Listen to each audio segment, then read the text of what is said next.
Fala aí, galera do Apenas Um Canal. O sonho do Hexa foi embora e eu até esperei eu ficar um pouquinho mais calmo para poder gravar esse vídeo. A mão do volante, a outra no capricho. Eu não jogo mais! Jararaca safada! Esses negros maravilhosos. Quer saber de uma coisa? Eu sei lá.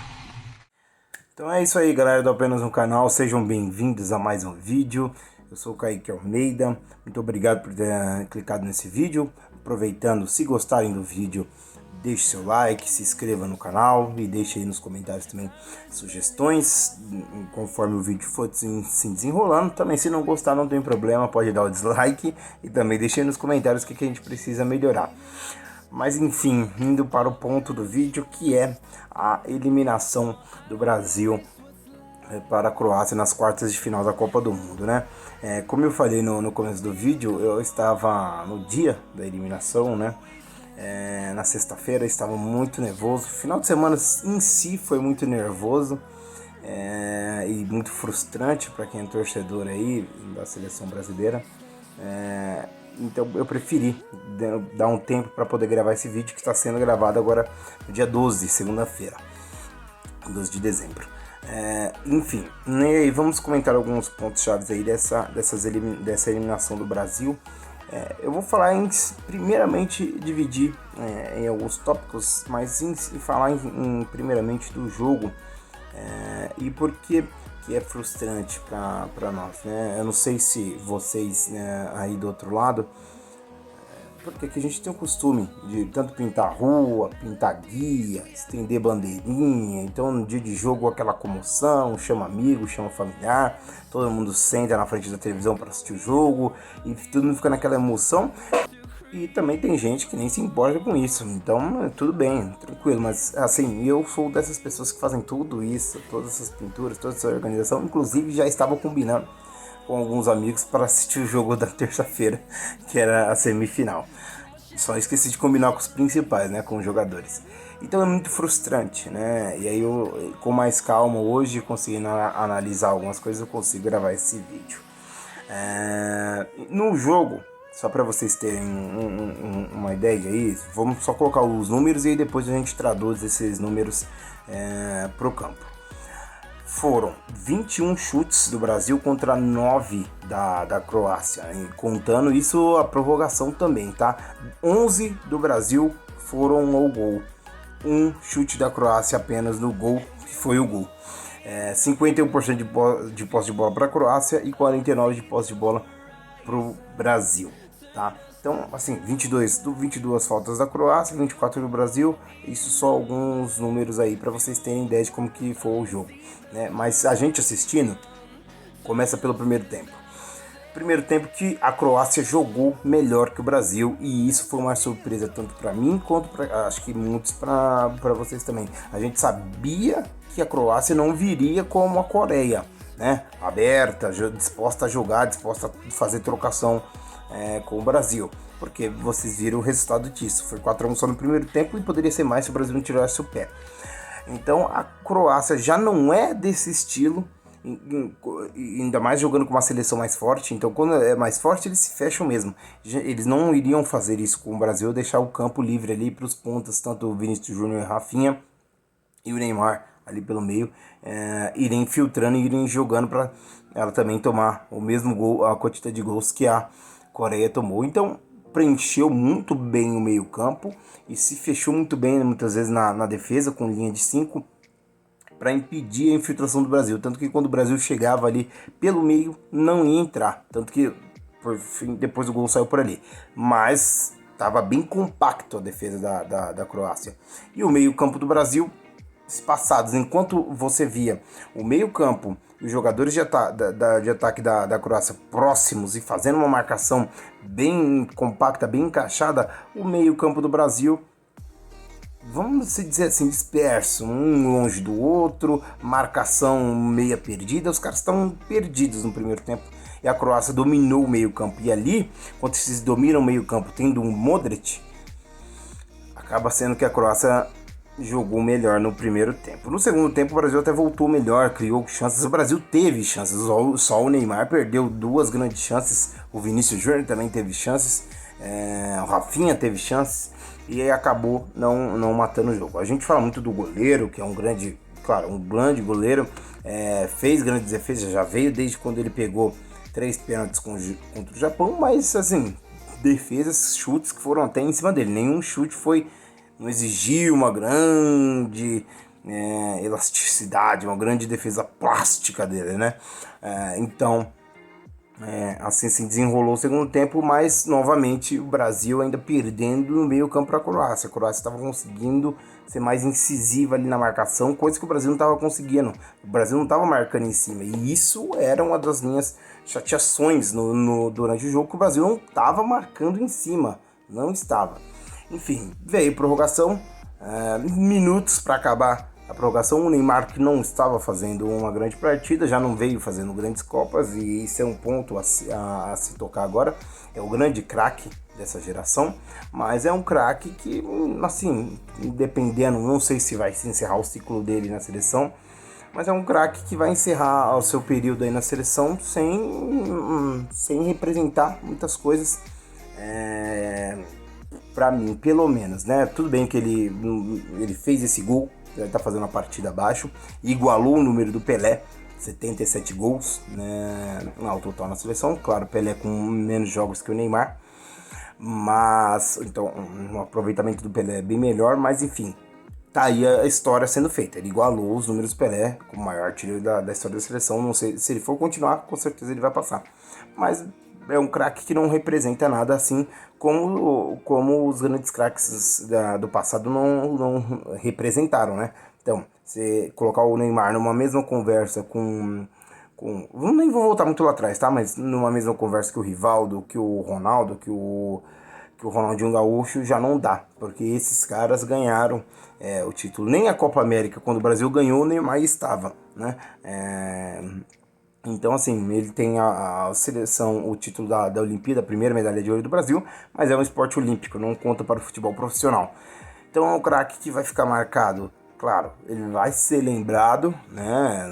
Vamos supor, daqui 30, 20 anos, vai ser lembrado como um grande jogador, mas não vai estar num patamar de grandes craques da seleção, vai estar muito abaixo, né? Você pode até pegar assim em comparação com o Zico. Eu não vi o Zico jogar, quem viu fala que é até melhor, ou tem outros que discordam, falam que o Neymar é melhor, mas o Zico foi um grande craque da sua geração, mas que não conseguiu alcançar o grande objetivo que o Brasil tinha, que era a Copa do Mundo, principalmente na geração do Zico, que tinha uma grande seleção. Então pode ser lembrado como um grande craque, mas para a seleção não vai representar muita coisa, tá? Mesmo com esse número passando o Pelé. Enfim, tá? Eu só entrei nesse detalhe do Neymar agora para falar um pouco do craque dessa seleção. E assim fez o gol. Os dois que estavam muito abaixo, tá? Para mim, o Paquetá estava muito abaixo e o Neymar estava muito abaixo. O Paquetá deu assistência para o Neymar fazer um golaço. E aí, faltando 5 minutos para acabar o jogo, já no segundo tempo da prorrogação, a Croácia, num contra-ataque, empata. Num erro totalmente coletivo, né, da equipe em si. Foi um erro da equipe, porque e aí tem até vídeo do Neymar falando por que subiram tanto a linha de marcação, e eu concordo com ele. Não tinha necessidade dos jogadores estarem tão avançados do jeito que estavam. Não tinha necessidade nenhuma. O Tite até falou também, não tinha necessidade. O Casemiro estava lá na frente fazendo o quê? O Fred estava lá na frente fazendo o quê?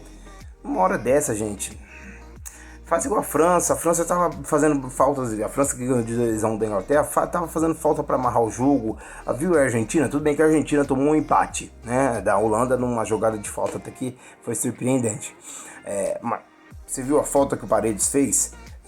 Chegou e deu um chute ali no banco. Não tô falando que isso é legal, não tô falando que cera, que falta no futebol é legal, mas é uma arma que pode ser usada. Não é que o futebol argentino a gente vê muito mais isso na Libertadores, que fica fazendo isso o tempo todo. É chato, mas a um certo momento é preciso ser utilizado, né? E não foi utilizado, igual eu tava comentando, o Paredes chegou duro no jogador, que agora não me lembro, e chutou a bola no banco da Holanda, que aí já veio todo mundo. E isso aí com um pouquinho do tempo, a gente sabe que esquenta um pouquinho ali os jogadores. A Argentina, nesse caso, tomou um empate, né? Por erro deles também, porque eles diminuíram muito o ritmo. Mas o Brasil poderia fazer isso. Na hora que o Antony estava apanhando lá do lateral, que agora eu esqueci o nome, o Sousa. E depois também apanhando do... agora eu esqueci, do Perisic. Não era pra dar um... Rola o campo inteiro lá, fica no chão, segura o jogo.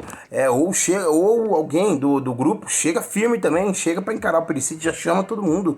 Fecha ali o tempo e segura o jogo. Não tiveram essa malícia, não tiveram entendimento do jogo. Tomou um empate no contra-ataque, que ainda falha na marcação. Danilo, Marquinhos e Thiago Silva, que vinham fazendo boa Copa ali, os dois, principalmente os dois zagueiros.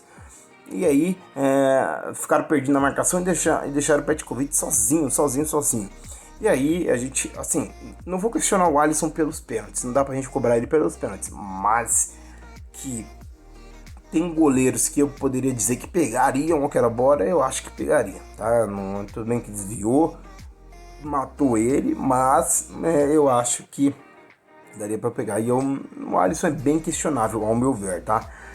Não vejo nele esse grande goleiro, por mais que ele esteja lá no Liverpool há anos e sendo um dos tops aí do mundo. Pra mim é bem razoável, tá? A minha opinião. E assim se deu os pênaltis, tá? E aí a gente entra em outra polêmica. O jogador mais jovem do elenco da seleção foi bater o primeiro pênalti, né? Foi campeão de Champions, joga no Real Madrid, sabe o que é uma pressão, tá? Nesse ponto eu acredito que, por mais que seja jovem, já tenha experiência, já tenha aprendizagem de grandes competições, então ele sabe sentir uma pressão, um pênalti muito mal batido, tá? Não vou passar pano pro Rodrigo, mas naquele momento a responsabilidade é do craque do time, que não tem que ser estrelinha, ele tem que chamar para ele a responsabilidade, bater o primeiro pênalti, assim como o Messi fez em Argentina e Holanda, e passar para os próximos que vai vir uma confiança, passar energia positiva para vir confiante para a batida do pênalti. Porque o que aconteceu? Você já coloca o mais jovem, já vem querendo ou não com uma certa pressão, porque é uma primeira experiência na carreira dele, é a primeira Copa do Mundo, nos quartos de final. E ele bate o pênalti, e aí como que já fica mentalmente os outros jogadores que vão vir depois? Já ficam fracos. O Modric, por exemplo, foi o terceiro a bater. Isso é histórico em craques. Ou os craques abrem, ou os craques são os terceiros a bater. Eu lembro até do Rogério Ceni na Libertadores. Teve uma disputa de pênaltis, agora eu não lembro, com o São Paulo e contra alguém lá na Libertadores. O Rogério Ceni era sempre o terceiro a bater na disputa, né? Ele não ficava para último, mas que ele era o batedor oficial. Então ali, você vai para decidir. O Modric foi o terceiro batedor do time, né? O craque do time. Um cara de 37 anos. O Alisson puxou o contra-ataque para o gol, né? Do empate no segundo tempo da prorrogação. Para vocês verem a diferença de um craque para outro, né? De um 10 para outro das seleções. Porque o Neymar vinha fazendo uma partida muito abaixo e não correndo em certos pontos aí que eu acho que deveria correr. Enfim. E aí, seguiu a cartilha. A Croácia seguiu a cartilha dentro da sua proposta, fez o jogo defensivo, mas teve mais posse de bola que o Brasil e não teve grandes chances de gol, mas quando chegou ao gol fez e concluiu o seu objetivo e seguiu a cartilha ali dos pênaltis certinho, com o seu craque batendo na terceira. Porque o Marquinhos, quando ele foi bater, qual que era? Assim, a gente tem o melhor batedor de pênalti do mundo, é o Neymar. Isso assim, não se questiona. O cara tem uma batida de pênalti incrível. Então, bate a quarta, mesmo que... beleza, o próximo da Croácia poderia vir e bater o quinto e último e acabar. Mas o Neymar poderia vir bater o quarto e manter o Brasil vivo para quem sabe no quinto pênalti o Alisson garantir ou o cara errar, né, da Croácia. Mas não foi nada disso que foi feito. Então, foi tudo feito errado durante o jogo, então eu coloco na mesma escala de culpa para os jogadores e para o Tite. Não coloco nem o Tite acima dos jogadores e nem os jogadores acima do Tite. Para mim tá tudo ali parelho, né? Porque o Tite sumiu a seleção brasileira em 2016, né? Ele trabalhou durante 2 anos para chegar na Copa de 2018, que foi um fracasso também, por mais que o Brasil jogou melhor que a Bélgica naquele jogo, mas não foi uma grande Copa. Empatou com a Suíça, sufoco para ganhar da Costa Rica. Veio agora mais 4 anos de trabalho, então um total de trabalho 6 anos no total. E aí quando se esperou alguma, assim, não trocar ponta por ponta, não trocar lateral por lateral, não trocar zagueiro por zagueiro, alguma tática que quebrasse ali aquele meio campo da Croácia, que é a marcação da Croácia que estava incisiva. E o Brasil não estava fazendo isso, não estava marcando em cima, né? A Croácia estava mordendo, né? Com perdão a palavra, mas mordendo os jogadores do Brasil em cima. E o Brasil não. Quando a Croácia tinha bola, esperava atrás da sua linha do meio campo para quem sabe pegar um contra-ataque, coisa que não aconteceu. Então, morde em cima. E às vezes que marcam em cima, conseguiu umas roubadas de bola. E roubadas de bola está sendo fundamental nessa Copa do Mundo. Não fez isso, então, e aí são 6 anos de trabalho e poucas coisas apresentadas até o momento. Então, como eu falei, trocou lateral por lateral, trocou ponta por ponta e sem nada tático, sem nenhuma revolução tática, sem nenhuma ideia criativa que fosse para quebrar a Croácia. Então ele não conseguiu apresentar nada de diferente. Muito pouco para um cara que é o melhor técnico aí brasileiro, que eu, ao meu ver até o momento, né, não vejo ninguém dos técnicos brasileiros acima também, que fosse apresentar algo diferente, mas para um técnico que é o melhor aí dos brasileiros e há 6 anos à frente da seleção, pouco apresentou para quem tinha que fazer alguma revolução tática, tá? E aí durante esses 6 anos, e aí fica esses números que mascaram muitas coisas, né? São 81 jogos à frente da seleção, com 60 vitórias, 15 empates e 6 derrotas, tá? São poucas derrotas, 80% de aproveitamento do Tite da seleção, um dos melhores aproveitamentos de técnicos à frente da seleção. Mas dessas 6 derrotas, né, 2 foram uma para a Bélgica na Copa de 2018 e uma na final da Copa América de 2021. E outra, para a Croácia não entra como derrota, entra como empate, né, porque o jogo foi definido nos pênaltis, mas foi eliminado para a Croácia. Então, assim, são números bons, mas que mascaram muito, e aí eu entro em outra questão, né? Você viu a Inglaterra ganhando para a França, então eles estão num nível de enfrentamento ali entre eles, né? É uma das questões. É muito fácil falar assim, Brasil não jogou contra europeu, né? Um discurso que pode ser até batido, né? Mas eu acho que não é só isso, mas faltou isso, né? A gente sabe, jogar contra Venezuela, jogar contra a Bolívia, jogar contra o Uruguai, por mais que o Uruguai tenha uma geração boa, mas não é uma grande seleção que faça frente. Jogar contra a Colômbia, aqui na América do Sul só a Argentina vai fazer frente. Então o nível de enfrentamento é muito fraco, né? E aí você vê todos esses números, maior aproveitamento da história das eliminatórias, terminou invicto, não sei o que, e aquele oba-oba. E aí a gente acaba caindo na realidade que é França 2006, Holanda 2010, 2014, a única vez que foi para a semifinal desde 2002, 7-1, era melhor não ter ido. Quartas de final de novo, Bélgica 2018 e agora quarta de final Croácia, que nem é uma seleção do primeiro escalão da Europa. Assim, falta esse intercâmbio, acredito que não seja só isso, porque você viu, a Alemanha perdeu para o Japão. A Espanha caiu pro Marrocos, né? Eles também se fecham no ciclo dele e acham que eles são acima de tudo. Mas os números estão aí. A gente tem 2 europeus em semifinais e um sul-americano e um africano. Tá até meio equilibrado, mas tem 2 europeus e um dos europeus, que é a França, tem mais chance de chegar à final, né? E desde 2002, que foi o último título do sul-americano com o Brasil, só vem dando o europeu na Copa do Mundo, mesmo cenário que a gente vem tendo aí desde do Mundial, que já faz um tempinho, mais de 10 anos que não é um sul-americano, o último foi o Corinthians em 2012. Não é só isso que vai ajudar, mas esse intercâmbio falta fazer alguns jogos. Por opção dos europeus? Sim, pode ser também, mas a gente precisa fazer esse intercâmbio para que o próximo ciclo esteja preparado. Aí você me fala, os jogadores que estão lá, a maioria jogam com os europeus, maioria jogam, mas Parece que isso não aparece, não se traduz na Copa do Mundo. E o técnico? Parece que não conhece muito os europeus, né? Porque quando foi para encontrar alguma solução contra a Croácia, ele não conseguiu. Pelo contrário, fez substituições questionáveis. O Antony no lugar do Rafinha, tudo bem, que o Rafinha vem fazendo uma Copa bem questionável. Agora, o Rodrigo no lugar do Vinícius Júnior, não era um momento, por mais que o Vinícius Júnior estava fazendo uma grande partida, mas não é um momento de tirar o Vinícius Júnior. Então errou, o Militão vinha fazendo sua melhor partida pela seleção brasileira. Tirou o Militão, tira o Danilo e coloca o Alexandre. O Danilo já estava cansado. Então, sim, são erros que a gente fica lamentando, mas agora não tem como chorar. Mas são coisas que poderiam ser evitadas. É triste, tá? É triste. Eu não sei qual que vai ser o futuro da seleção. E aí muito se critica. Não levou alguns certos jogadores, e como o Gabigol. Não sei se o Gabigol ia fazer uma grande mudança também, né? Assim, concordamos que eu acho que não faria uma grande mudança no jogo. Mas, por exemplo, pro pênalti, poderia fazer, né? Você viu o pênalti do Pedro, né?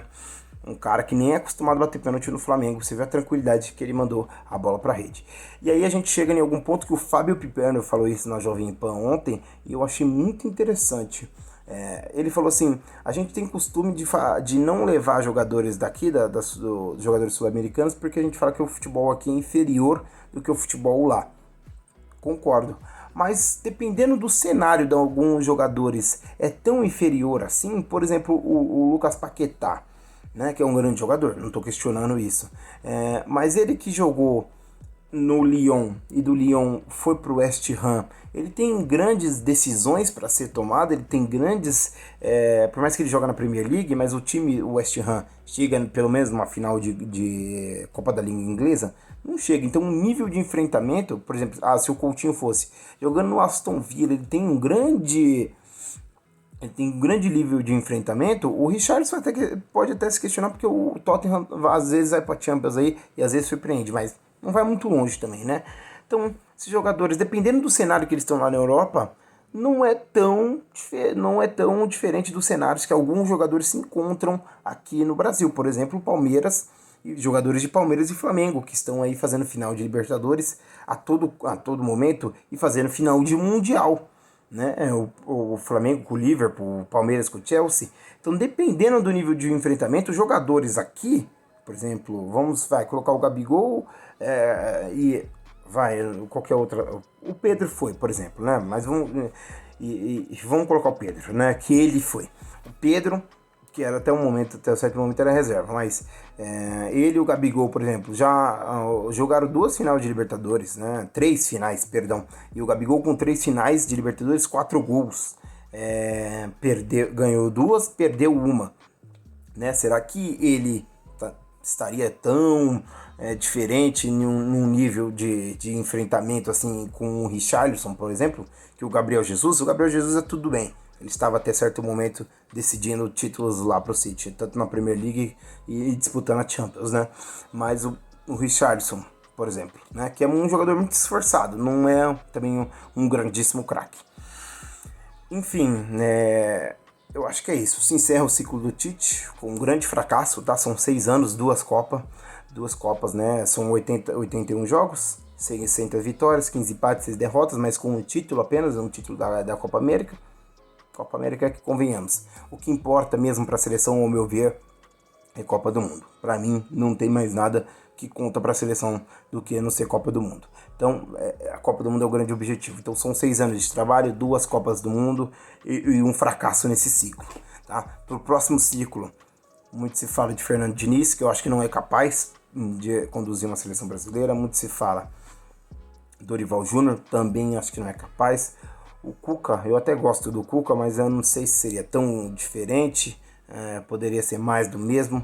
Abel Ferreira, eu acho um bom nome, tá? Mas você buscar alguém de fora, talvez para mim seja o mais ideal. Um estrangeiro que esteja com vivência lá na Europa, tá? Não precisa mirar esses grandes nomes, que eu sei que é muito difícil. O Guardiola, Klopp, esses caras são da elite, esses caras são de pontas. E geralmente técnicos de pontas não assumem seleção. Ali nas seleções você não tem nenhum técnico que é de ponta, um técnico que é vencedor de Champions. Teve o Hansi Flick né, caiu na primeira fase. Mas você não tem grandes técnicos. Os técnicos de pontas, eles preferem trabalhar em clube.